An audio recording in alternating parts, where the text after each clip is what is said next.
Good morning, everybody. Hey, Chrissy. So nice to see you. I'm out here just across the Rue de Rivoli, and we're going to start out here. We'll give everybody a few minutes to get here. But last week, we were over on the other side because we were talking about the 230th birthday of the Louvre. And today, we're going to talk about, because tomorrow is the 166th anniversary of the new Louvre that was done by Napoleon III. Hey guys, kind of loud. So this is a perfect example of what's the problem with turning all the streets and blocking everything for just bikes. Because now you have the Rue de Rivoli with one lane of traffic, and you have emergency vehicles trying to get through. And so that is the little problem with just making all these streets in the city, opening everything up for bikes, which is a good thing to do. But I didn't realize the other side of that till a fireman told me. And then I realized, yes, that's very true. So today, and I brought a little visual aid. So we're going to start out here because last week in the courtyard, sometimes it's not the best reception.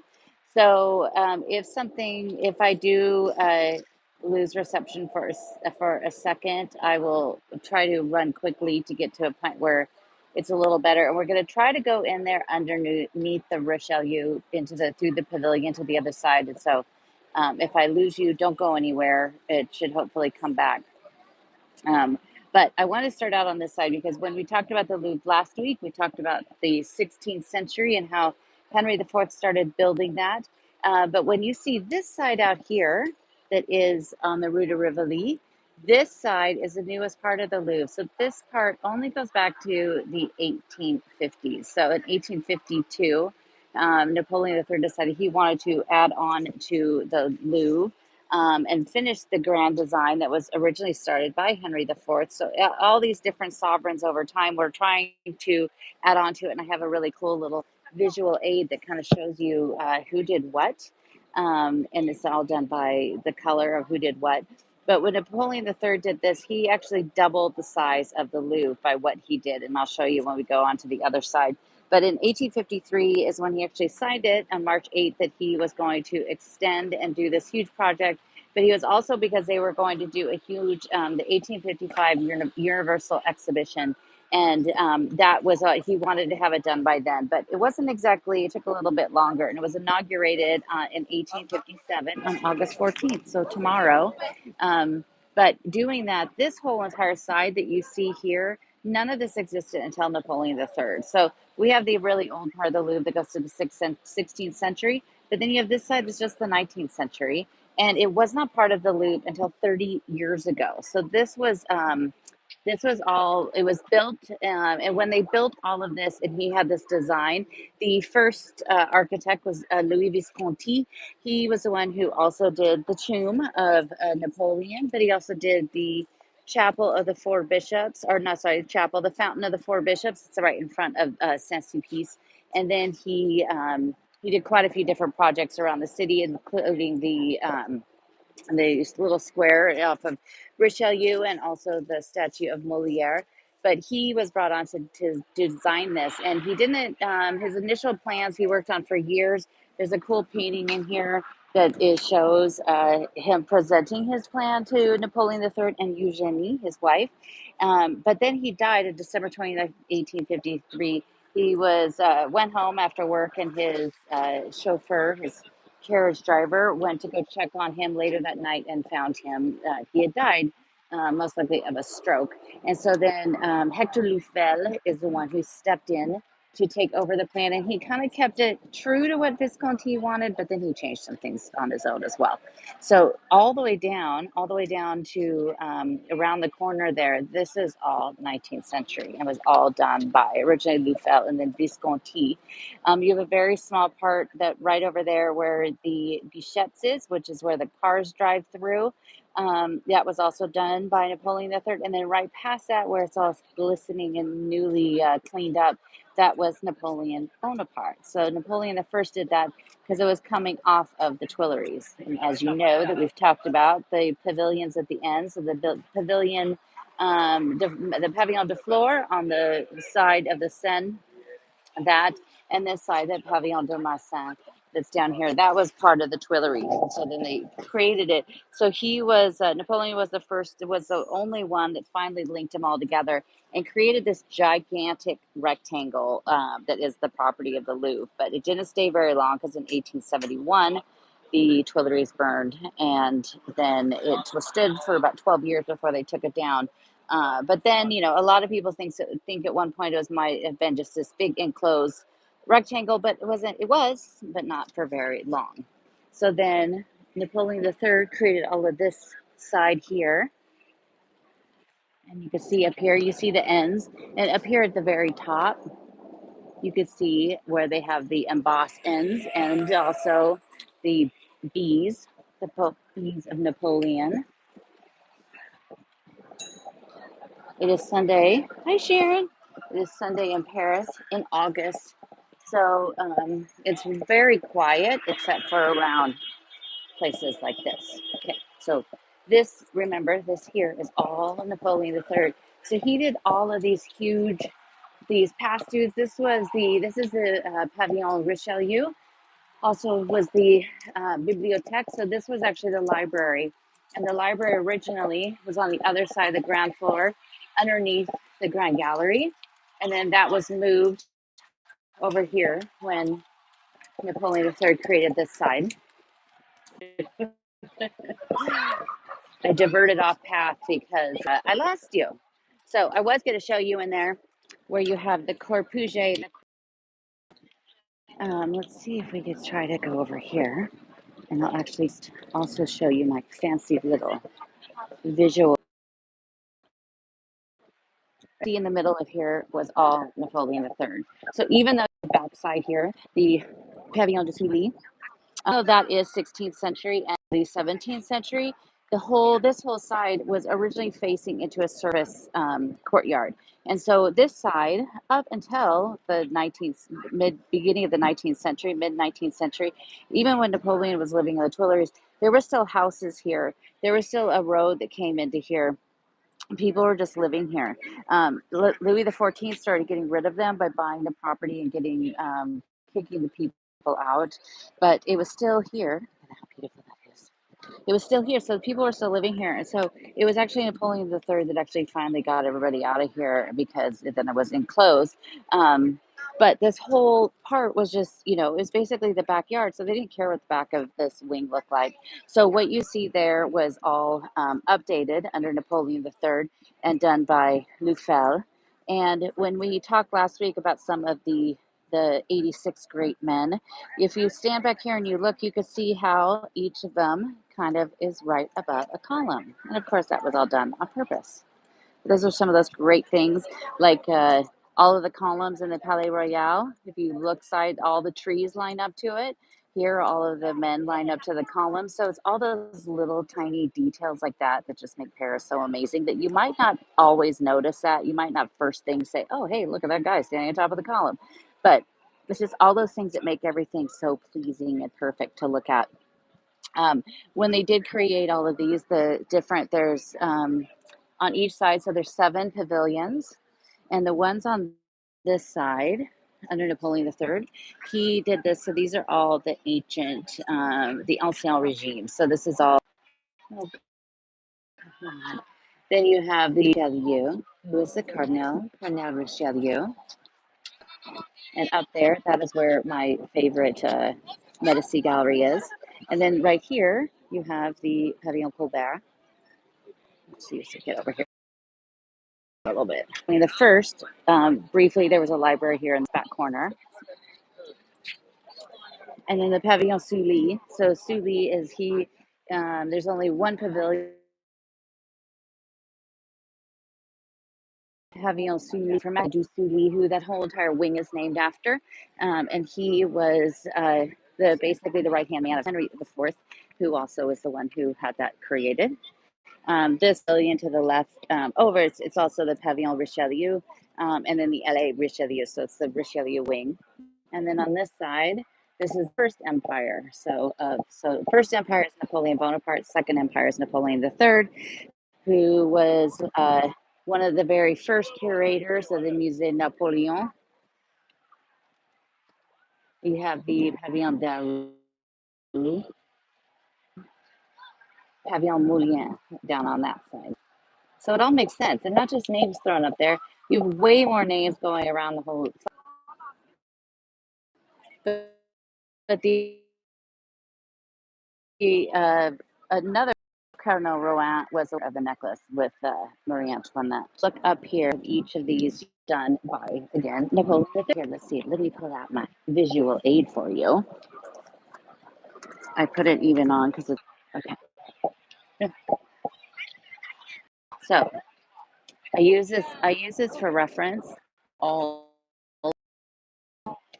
and I got this out of a friend's, one of the many that I have about the Louvre. So if you look down here, let's see, I could do it on this side. So if you look on this map, it's all done in color. And so all of this, it's in the blue right here and up there. That was all Napoleon III. So he added all of this here on the end and up there. So here's how we're looking at it. Give it to you upside down from how it's in relation to where we are. So here we are. So the Grand Gallery you see up there at the very top in orange, and that's the part done by Henry IV. And then to this side, it has two colors on it because Napoleon III actually took this all apart and raised it up so you could add that area in where the cars drove through. So just to the right of the orange, that is where the cars drive through. And you see, so this was the Tuileries, Catherine de Medici, and it's different colors. This is also Catherine de Medici, but it's different architects that designed it. The purple down here at the end is Napoleon Bonaparte, and then that tiny little bit right here. And then you see that that's the Marly and the Puget. And then you have the Cour Loufel and the Cour Visconti up there, which are now the Loufel is the really beautiful horseshoe courtyard, and the Visconti is where the Islam department is. And those obviously are both of the names of the different architects under Napoleon III, and they named him after later. That right back there, the little dotted, is the original medieval Louvre. And so you're seeing where it kind of goes through there.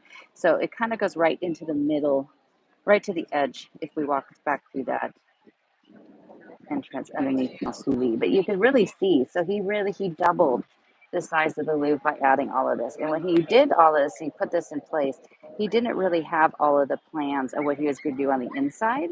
And this was before the coup d'etat, before he named himself emperor. And so once he named himself emperor, then he decided, well, now I need all this extra stuff I could use for my ceremonies, and I could sit on my throne. And so that's when he started changing all that. And so on this side up here, you have so that's all of this. So all of that was in blue, all of this section all the way around the edge, and you have all these amazing um, the other side dedicated to Napoleon III in Paris. Let's see if I like this. But up here, the very top, Richelieu, it is protecting the arts and science. It was at the very top, and so you have the caryatides, which is a carryover from the backside of the Sully wing, which was done by Jean Goujon in the 16th century. And so they really kept what's really amazing is that even though you have all these like egomaniac, all of them were just all they were doing completing the design from the 16th century of Henry IV, adding to it and his original plan of what he kind of wanted it to be. But they all were adding on their own stuff, but they kept that same idea throughout. So you have the caryatides up there, and then they also have the caryatides that they added to the top of the pavilions up as well, which is kind of awesome. Under each of these, they're called the eye windows. And so each of these are different. And then this side, I'll head out here a little more because maybe the signal is better. But on the opposite side here, over on the Pavillon d'Anon, is the only image of Napoleon III. See if I can zoom in there. You can see him up there, and he is surrounded by peace and the arts. So on the left is all allegories of peace, and on the right is the allegory of the arts. And he's specifically up there because they put him on this one so he could look at the entire wing that he created on the other side. And of course, pyramid. But that's a much later addition, as you know. But it does have something to do with Napoleon Bonaparte and Napoleon III because they both had added pyramids here before. Both of them were wooden. They did it on it was Saint Napoleon's Day, August 15th. It didn't really, Bonaparte started it, and Napoleon III brought it back, and didn't really take off. We don't celebrate that here anymore. But on that day, they had two pyramids under the Napoleon Bonaparte III, and they lit them on fire. So the pyramid here isn't exactly out of the question. Plus, you have the obelisk, and there's tons and tons of representation of Egypt here. And my friend Angela, if she's watching, she's going to share some of that with you someday. But here on the very side, and you have Pavillon Turgot, and at the very top of this one is history and poetry up there alongside the boat. And he was again the Secretary of the Navy, so that's why you have that. But the boat also represents Paris. But aren't these just everything? Every little detail about these is just absolutely gorgeous. I love all of it. So here you have on this side that's Pavillon Rouen, where the cars go through. This all the way down there, this is still technically the Palais de Louvre, and that is just below, past the giant French rugby player, is the Musée des Arts Décoratifs, and that is a really fantastic museum. And sometimes they even talk about kicking them out so the Louvre could have more space, and I'd be all for that. I mean, it's an amazing museum, but I also love for the 65% of the items the Louvre owns that aren't on display. I'd love for some of that to come out because some of that we'll just never get to see. But the Rouen, originally, this was going to be one of the accesses. So you have the grand access. It starts here behind me at the Bernini Louis XIV. He's right there. You know, Louis XIV hated that sculpture. It starts there. If you stand behind him, you go all the way down. You go through the Place or the Arc de Triomphe de Carousel to the obelisk, to the Arc de Triomphe, and all the way up to La Défense. But they wanted a few more of those. They wanted this one that was going to go from the Avenue de l'Opéra and come through here, go all the way across, go over the Pont de Carousel, go across France. And that never happened. And now, of course, there's a building on the other side. So that didn't ever get cut through here. And it wouldn't really be like the Grand Access because already you shut off kind of at an angle. But this is also, all of this around here was also added much later, and the configuration was changed over time. But still, it would have been, a little bit of a jostling around to make that happen. But you can see out here, so the building to there straight ahead, so that's the Grand Gallery. Also right there where it goes in between. So if you look at the tower at the top and you go down, that part right there to the left is Henry IV, and right to that moment on is Napoleon III, because he actually had that taken apart and they lifted it up so they could do it so the cars could go through, because originally that was just solid building down to the ground and you could not go through here. So they actually took it apart and had it lifted up and changed that. This side they did the salle de session, which is that little part of the building that kind of juts out there on the side, and that at one point was where my beloved Medici Gallery was, and it was like the painting. There's a painting of what that looked like, and the walls were red leather, and they were in beautiful, amazing, ornate gold frames, but they were completely out of order. But that is where they once were, and I wish that's how they were. I mean, the way they are now, I do love them because I love the paintings anyway. But if they were in a room with like red leather walls, oh, gorgeous. Um, but this is what he added. So that at very end, so this was all redone. They completely redid the pavillon de flore as well, because that had to be almost completely broken down and taken apart. And then this part here is Napoleon Bonaparte until you get to right behind. So right at the very start of this, where the covered scaffolding is, right to at the edge of the Pavillon Royal, there's a teeny part of that building that was done by Louis the 18th, and that was it. And it's basically as wide as kind of the those three windows is on the covered part of the scaffolding, and that's the only thing that Louis the 18th did. And then Napoleon the third came and added all this right up here behind those windows that are covered. That is the apartment, the Napoleon III apartment. A lot of people think that that is where he is. It's named there, but that because he lived there.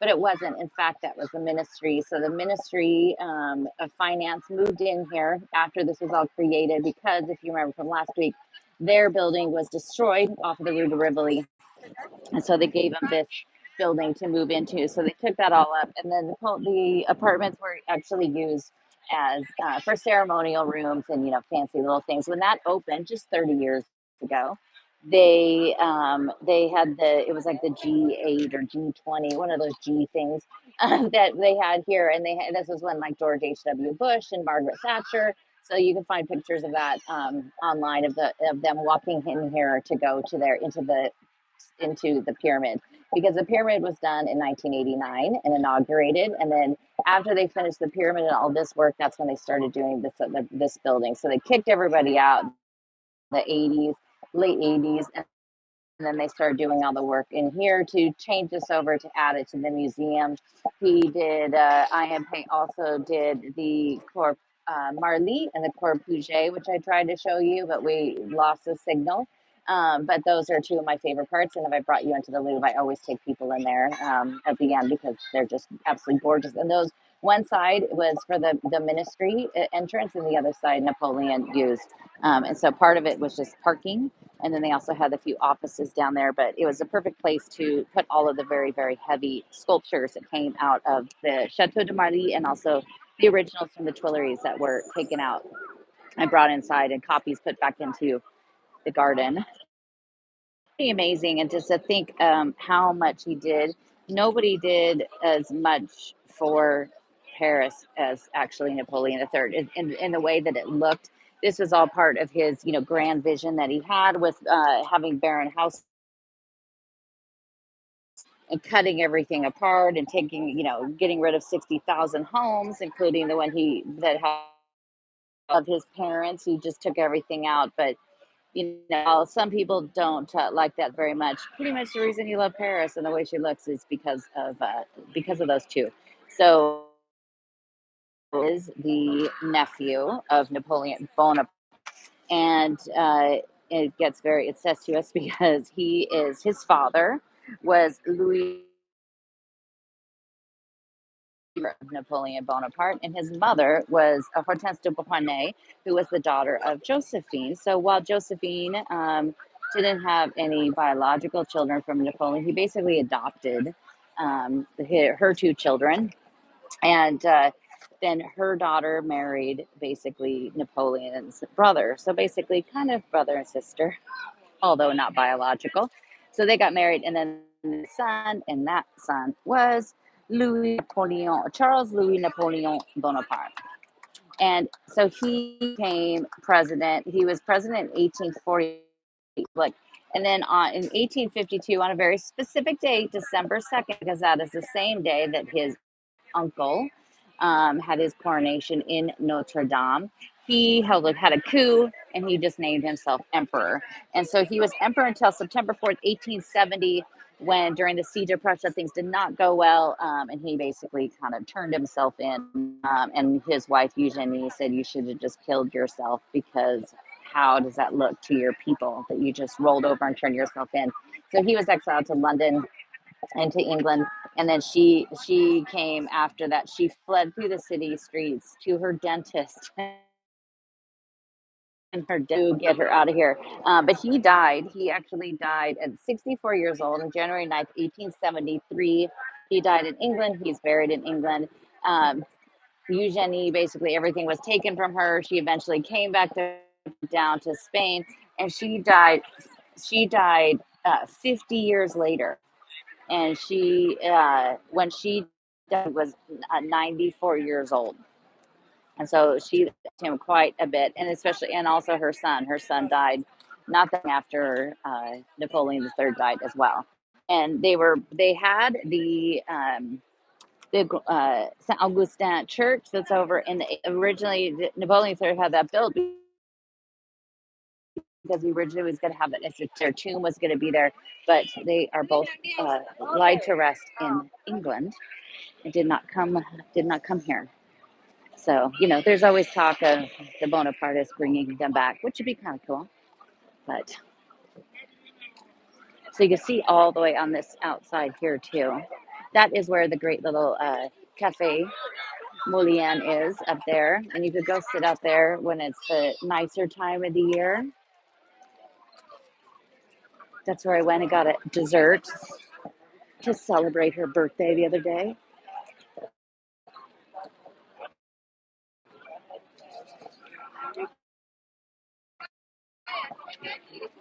But I'm actually around here, but I think we're gonna take a little walk outside of here because another thing happened on this day. It has to do with another favorite thing, and you can see all the way up here. Again, you see the caryatides up on the top. And the Louvre, it's 5:30 here. So this is when they start making the announcements to get it the heck out. And pretty much at 5:45, they start pushing you out.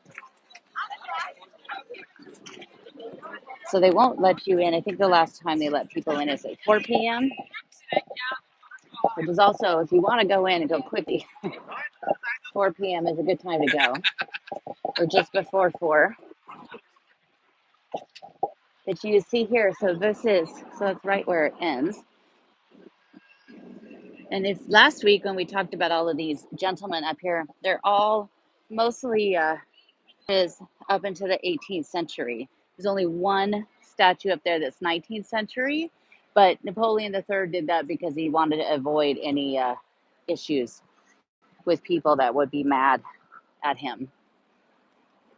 And if you look way up on top here, let's see if I can zoom in. If you look up at the top, and this is one of those things I'd love to share. Do you see the gold stars with the ends on them? Do you notice the ends? Do you notice anything different about them? They're backwards. So they don't know if, because the ones on the other side are not, but they don't know if they were done that way on purpose, or if you make a copy of something, it's going to do it the opposite, just like the Bari lions, with his signature being backwards. But they don't know if somebody just didn't do this on purpose. Maybe get back here without all the sunlight. You could see right there. They don't know if somebody did that on purpose because they were ticked off at Napoleon, or if it was just an accident. Oh goodness, temper tantrum there. But that's so. What originally they were going to do is add how this part of the building sticks out with the that was at one point the salle d'état. The salle d'état, the salon of the estate, was in 3 different places. Originally, it was above the salle de caryatide. Then it was in the room, which is where the Mona Lisa is now, which is still called the salle d'état. And then it was down here. This one was much bigger, but the original plan was that they were going to add that same kind of little bump out over on this side as well. But that never happened. That never came to fruition. But he did a pretty good job getting everything else done. But you can see right here, so this is the break. And on the other side, it's kind of interesting, right where the difference is. It really changes. This one, they made it look a little bit more fluid, like it's the same. But this side, when you get on the other side of this little wave-like form stops. So the outside Lucelle did change some things from what Visconti wanted to do. And then some of the things like on the sous vide, they changed that as well. We're gonna go over this bridge because the Pont des Arts is getting um, completely refurbished. They're almost done. They just have to lay the final pieces in. But on a day like this, I walked over there earlier and it was just packed with people, so it's kind of difficult to get across. But you can see right down there. I love the big dolphins on those. But this was all, you could see the difference in the color because that was all restored and cleaned up.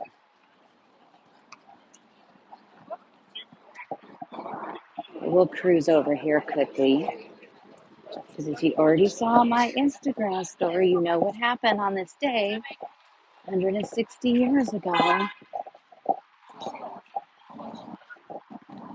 It is still, it's a little warm today in the sun, but it's still not hot.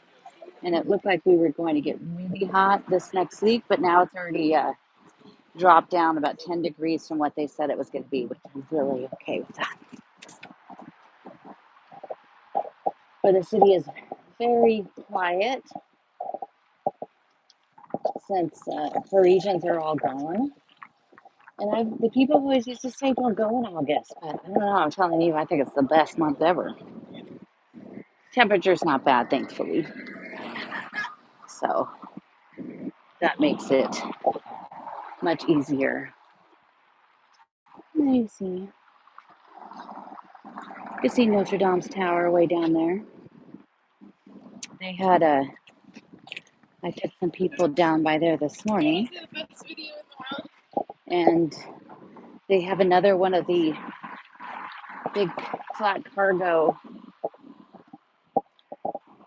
boats, I guess you'd call them, um, with more of the pieces for the rafters.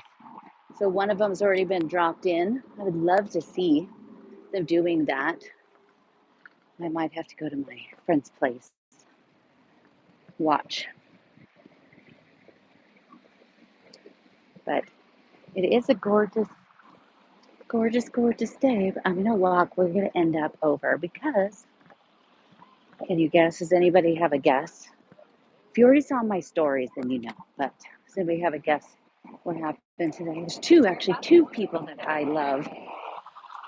Tragically, sadly, well, not tragically, they were both quite old. But still, that's tragic. But not in a tragic accident. Died on this date.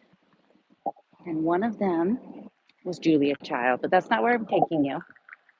One of them was Julia Child. I remember that day I woke up and I saw it in the news. I literally gasped. I was so sad. That's a hint. The master and the king of the romantic movement and of my heart, Eugène Delacroix, died on this day.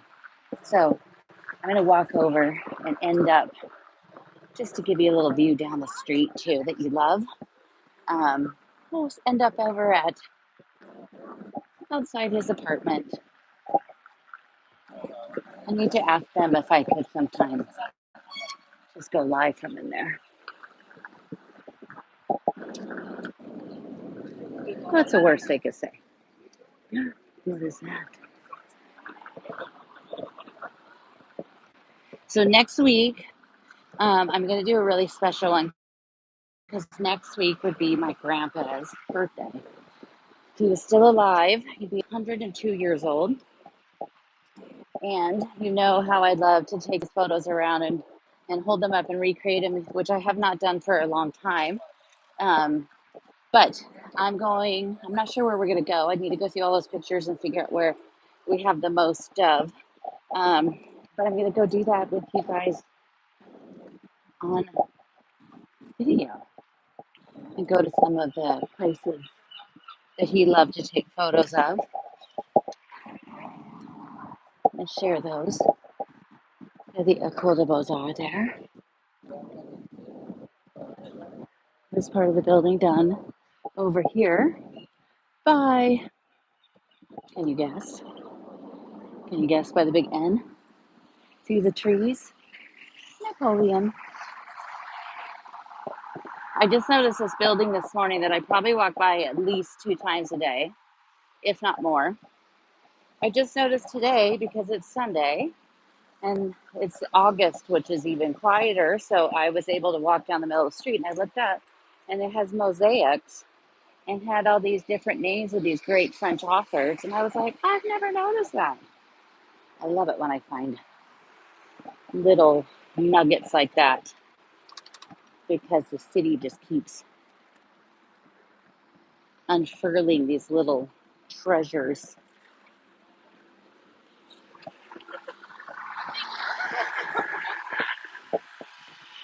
You want Rue de Seine or Rue Bonaparte? Should we do Rue Bonaparte? We'll go Rue Bonaparte and we'll go by one of my favorite doors where Manet was born. The Café des Beaux-Arts is a great little place. I think they've changed ownership lately because the menu is different and I don't see any of the same people there anymore. So that's actually been there for about 70 years, a cafe with that name. But it's a great little place to sit, especially in the morning or in the afternoon, just to sit there and watch the city and everybody go by. They used to have, I think they changed it, they used to have a croque monsieur truth, the truffles in their coke, which is never a bad thing. And of course, up here you have the Boulie perfume store, which is gorgeous. I do love this little gallery here, Bettina. They have some really fun stuff. It changes all the time in the windows. Look at the cute little windows. But sometimes they have these other pieces that are these ones. I love these. They take the artist takes these sometimes famous paintings, and then they add these little. So here it is where it's a can't figure out where to go. The so that is a Monet painting of the poppy fields. That's one. It's in the Orsay, and then you have like little people riding their bike and the ice cream guy. And this was a painting that was just in the Louvre's exhibition of still life, and then the guy is using a leaf blower for pumpkin seeds. And of course, throughout Sunday.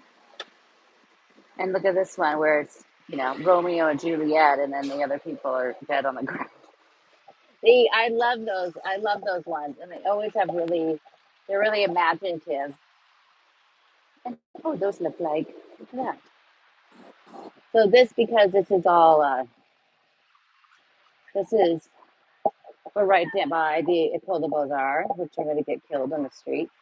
Um, this is the École de Beaux-Arts here, and so you have all these galleries, and this is the door. I know I've shared this before, but it's always worth sharing again because it's amazing. And this door handle, I think, is one of the best in the entire city. I have seen this one other places, but this is where Manet was born. And I love Manet. Look at that. Isn't that gorgeous? Oh, so good. And then you have Evie here,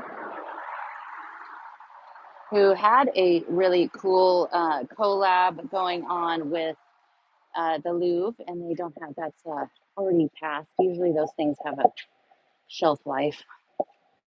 But I'm really glad I got my Wing Victory perfume when I did. Rue Bonaparte, so this is, all gallery, gallery, gallery, gallery, because the École de Beaux-Arts is just right here.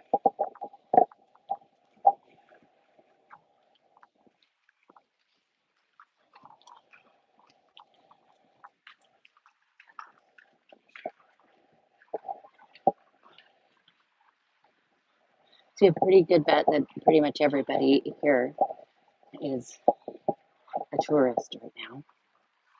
Because most of the Parisians, I think most of everybody I know has left the city, unless they are working in a restaurant, but even those guys have left or closed for a couple weeks.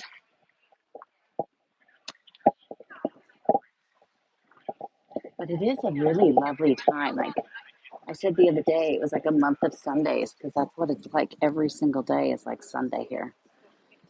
So you have this is the Beaux-Arts. So you have the bust there on the right of Nicolas Poussin and then Pierre Puget. Puget is sculptor, Poussin an art painter. And tomorrow, I think I'm going to go into the Louvre in the morning, and I'm going to make some videos on the about the inside that Napoleon III did, because I don't think a signal will hold up well enough. So I will do this, and I will also share this on the Patreon page, so you can see them first. And we'll just go down here around the corner. Just take us 5 more minutes. And down here on the very corner, on one side you have the Pré au Plat, which is the first restaurant that Hadley and Ernest went to dinner when they first were here, December 21st, 1921, as they stayed just down the street at the Hotel Jacques d'Angleterre. It's still pretty. It's still a good restaurant. I just tried one time to make a reservation for a group of 6, and the not very nice lady wouldn't let me, even though I made a reservation the day before, and I would do them all the time for clients. And she was quite rude. And then, of course, we have La Durée. But you want to know a secret? La Durée sold to a Swiss company. Guess what? They're no longer made in France. They're made in Switzerland. So I would put that down on the list. If you're going to have them, you want them made in France. I mean, they're still good. I've taken clients in there and had one, and they're still good. But I think Pierre Hermé is actually better. A little more exciting flavors. Except for they do have the Marie Antoinette one in there, which is tea. And it's kind of a purplish, bluish color, but they're not made in France anymore. And they're really keeping quiet. So they make them in Switzerland, and then they freeze them, and then they heat them up here, cool them down, heat them up a little, and then once they're cooled, they put the filling in. And so, cheater. But most everything here is like that. Well, lots of things. Anything that says it's the oldest pretty much is not. Procope, not the oldest. But all those restaurants like to hang their hat on that. They think people like that, but nope. See, this is Rue Jacob. Turns in to Rue the Université, which is where Julia Child lived. So, and at one point, just here at number 20, right there, just at this next building, that Delacroix lived there for a short period of time.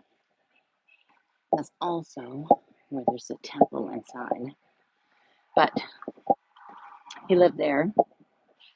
Then he moved over here to the Rue de Furstenberg.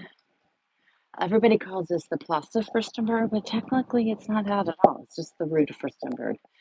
Everybody just gave it its very own name. And a few weeks ago, if you've seen, I've shared a few times that they cut one of the trees down here. And very sad because it's one of the 4 here in the middle, huge one. But the next day, 2 days later, that week, we had this horrible windstorm with some gusts being up to 70 to 80 miles an hour. So the only reason I would think they took it down is because there was something wrong with it, because you could see where those people are sitting. It's a massive tree compared to these other three. So it was taken down. I think these people worked at the Delacroix. Do they know that today's the day he died? Do I need to go tell them? And we could all have a moment of silence. I surely don't care. So right here, so right there behind that door is where the man lived and where he died on this day in 1853. So they had a huge funeral for him on the 17th over at the Église Saint-Germain-des-Prés. I can't talk. Just if you took a right up here, it's the church is right there. And at that service was Manet, Charles Baudelaire, Henri Fontaine-Latour, tons of other people. But those three of them were kind of shocked that there wasn't a bigger outpouring of adoration and everything for him, because they were like, he is this major artist, and he inspired Manet. Manet loved to go into the Louvre and copy Degas or Delacroix, but so did Degas, and he loved to go in there. And so they were kind of surprised that this wasn't a big of a deal. His casket was originally covered with his robe from the Institut de France, and somebody just walked up and kind of pulled it off and just tossed it on the ground, and they were just flabbergasted, like, how could they treat him like this? And so Henri Fontaine-Latour wanted to do something about that, and so he painted an amazing painting that I'm going to share on my Instagram here as soon as I get home. It's called the Hommage à Delacroix. And so in that, it has a painting of Delacroix in the center, and then around it is Manet and Baudelaire, Fontaine-Latour, Whistler's there as well, and a bunch of other writers and painters, contemporaries of Delacroix. And you can find it in the Orsay, and it's one of my favorites to see and share with people. I love it because, of course, I love Delacroix. But that was today on this day. Rest in peace to my darling. So right here, and if you come here to, when you come to Paris and you go to the Louvre, save your ticket, because you could come here the same day to the Delacroix or the day after for free. If it is a Tuesday, say you go to the Louvre on a Monday, the Delacroix is the same days it's closed, so it's closed on Tuesdays, just like the Louvre. Bring your Louvre ticket then on Wednesday and show it to them, and they'll let you in for free. It's a small museum if you haven't been here yet, but it's always nice, especially to go in the courtyard. I live so close to here, I sometimes actually just come over here just to go into the courtyard, because as a member of the Louvre, you could come in here anytime you want for free. I mean, really, they just let me in because we have the same birthday, and my watch is Delacroix. I mean, what else do they need? But they don't really care. I went here one year on on our birthday, and I said, I said it was our birthday, and the lady just looked at me like I was crazy. So, but there you go. So here you could see. It's very sad that that tree is gone, but I don't think that they would take it down. Well, Madame Hidalgo does do some crazy things, but um, I don't think that they would take that down because people were pretty upset about when they saw it happening. But there you go. So that's our little walk today. So next weekend we'll do one, a very special one. There's the top of the tower, the bell tower of Saint-Germain-des-Prés.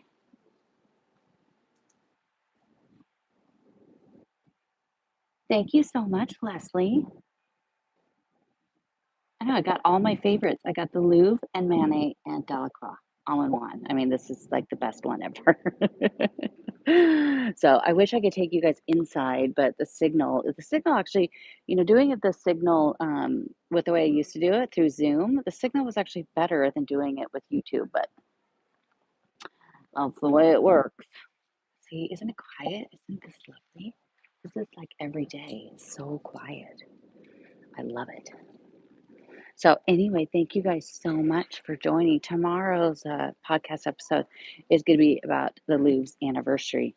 So, I share some other things in that one than we just did on the walk last week. But if you want to check that out for more of my beloved Louvre, This is probably one that I love this. I'm obsessed with this place in their little courtyard they have. Batar used to live here, who worked under Napoleon III, who did a lot of like the green benches in the city. He did that's all that stuff he did. And he actually lived in that building for a period of time. But look, I'd love to get in there and see. It's probably just like cars are parked in there, but still. This place in this building right here, there's an apartment in there for sale, and I think it's two floors, and it's something like $2.5 million. But I looked at it online and saw the pictures, and it is amazing. It's like the two top floors. Yeah, I think I could put that on my vision board. All right, thank you guys so much. And I will see you next week, if not before. And thank you guys so much for joining and supporting. And if you're watching this later on YouTube, thank you. And make sure to like it. That always goes a long way. But thank you guys so much. And thanks for your support. And I will see you next week.